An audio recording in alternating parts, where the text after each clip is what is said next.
Saudara-saudari terkasih, kita mengalami sendiri bahwa lelucon yang diceritakan untuk yang kedua atau ketiga kali tidak lagi membuat kita tertawa.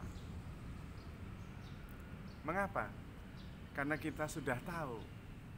Anak muda sekarang mengatakan basi, tidak ada unsur barunya, tidak ada yang ditunggu-tunggu kejutannya. Karena kita sudah tahu apa yang lucu dan tidak lucu. Dan karena itu tidak ada lagi misteri. Ini adalah sebuah gambaran tentang manusia. Manusia itu mempunyai dua unsur.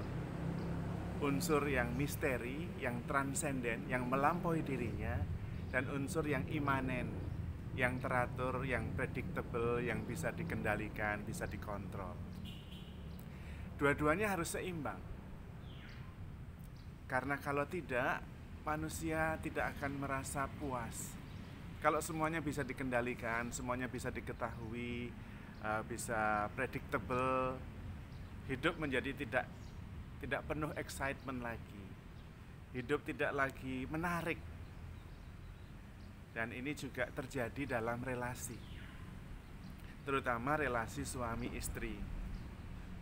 Relasi suami istri itu membutuhkan dua dimensi manusia ini. Dimensi imanen dan dimensi transenden. Dimensi yang teratur, dimensi yang predictable, dimensi yang pasti-pasti, kesetiaan, ketaatan, keteraturan, dan juga dimensi yang transenden, sesuatu yang masih penuh dengan excitement, excited banget. Kalau semuanya sudah diketahui dan seringkali mengatakan, kartunya sudah ketahuan semua, lalu kita kehilangan excitement dalam relasi. Dalam istilah teknis sering disebut antara love dan desire. Love itu mengandaikan keteraturan, kesetiaan, kepastian, rasa aman. Sementara desire mewakili excitement, aventurer, sesuatu yang baru, yang beyond apa yang sudah diketahui. Kita masih menuju ke sana. Kalau kita hanya menggarisbawahi love saja, keteraturan, kepastian, predictable, kesetiaan, bagus sekali. Tetapi kadang-kadang kemudian kehilangan desire, kehilangan unsur kebaruan, unsur petualangan, unsur excitement. Memang manusia seperti itu. Dua unsur itu ada di dalam diri kita. Dan mengenai kasus virus corona ini bagus sekali. Karena virus corona ini membuat kita menjadi lebih excited. Bahkan hidup tidak lagi sesuatu yang pasti, predictable. Dan sekarang kita justru lebih bisa menghayati, menghargai hidup. Karena kemudian hidup menjadi tidak pasti, tidak terkontrol, tidak take it for granted. Bisa hidup atau tidak, itu menjadi sesuatu yang membuat kita menjadi penuh dengan excitement. Ada misteri di sana. Dan ini bagus, karena sekarang ini ada kecenderungan semuanya bisa kita ketahui. Informasi apa saja kita bisa tinggal buka Google. Dan kemudian hidup menjadi flat, tidak menarik, tidak lagi full of surprise. Bahkan hidup dihayati sebagai sesuatu yang datar-datar, membosankan, take it for granted. Nah, virus corona ini justru membuat hidup menjadi unpredictable. Hidup menjadi penuh kejutan.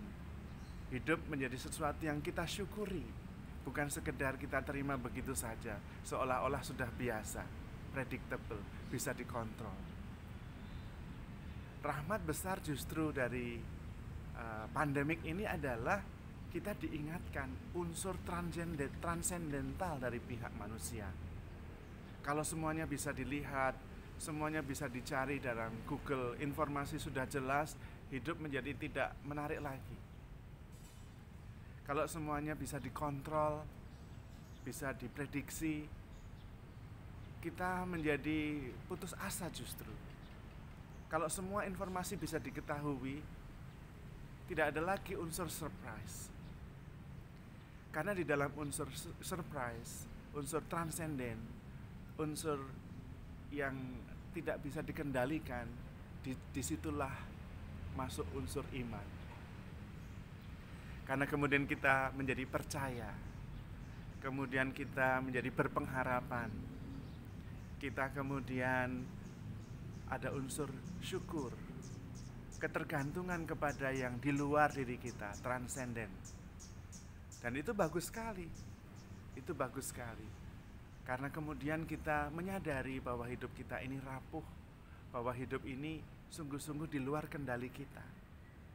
Disitulah iman menjadi penting. Kenapa selama ini iman tidak lagi berperanan? Karena kita masuk dalam dunia yang semuanya sudah bisa dijelaskan. Semuanya sudah predictable, bisa dikontrol. Sehingga untuk apa lagi iman? Iman hanya dibutuhkan kemudian ketika melangkah dalam situasi kegelapan. Kita harus meloncat di dalam ketidaktahuan, unknown territory. Dan peristiwa pandemi corona ini, salah satu rahmat terbesarnya adalah membuat hidup ini kembali kepada posisinya, sekaligus imanen, sekaligus transenden. Dibutuhkan keteraturan, kepastian, tetapi sekaligus di luar kendali kita. Dan nampak sekali peranan iman dalam hal ini menjadi sangat penting. Maka kita juga tetap harus bersyukur bahwa hidup memang rapuh, hidup memang tidak bisa kita kendalikan. Tetapi justru di situ ada unsur iman, ada unsur pengharapan, ada unsur kepastian karena iman, kepastian karena Tuhan yang menjamin, bukan karena kita bisa mengendalikannya. Dan disitulah hidup manusia kembali pada posisinya, yang sekaligus predictable, tetapi sekaligus beyond apa yang kita bisa pikirkan, sekaligus imanen, sekaligus transenden. Dan untuk hal ini ada firman Tuhan yang sangat tepat membantu kita untuk lebih tenang dan bisa menghadapi hidup yang tidak dikendalikan, tak bisa dikendalikan ini dengan tetap penuh pengharapan dan kepastian. Yaitu dari surat Rasul Paulus kepada jemaat di Roma bab 12 ayat 12. Bunyinya adalah, bersukacitalah dalam pengharapan, sabarlah dalam kesesakan, dan bertekunlah dalam doa. Jadi kalau kita menghadapi sesuatu yang tidak pasti, bahkan mungkin yang membuat kita mengalami penderitaan atau kesesakan, kita pertama-tama diminta sabar dalam kesesakan. Jangan cepat-cepat ingin mencari solusi, semuanya serba beres dan mudah. Hidup tidak seperti itu. Tetapi diminta tekun juga sekaligus berdoa. Berdoa karena kita percaya. Unsur transenden yang melampaui diri kita. Dan sekaligus kita tidak berputus asa karena kita sudah bersukacita dalam pengharapan. Meskipun belum terpenuhi, tetapi dalam pengharapan kita ada keyakinan. Dan kita mengantisipasi pemenuhan itu dalam harapan dengan sudah bersukacita, meskipun masih mengalami kesesakan. Maka saudara-saudari yang terkasih, kita tetap percaya bahwa hidup ini memang rapuh, memang tidak bisa kita kendalikan, karena memang hidup ini ada di tangan Tuhan. Dan justru karena itulah unsur iman menjadi penting. Mari kita tetap bersukacita dalam pengharapan, tekun dalam berdoa, dan sabar dalam kesesakan. Tuhan memberkati.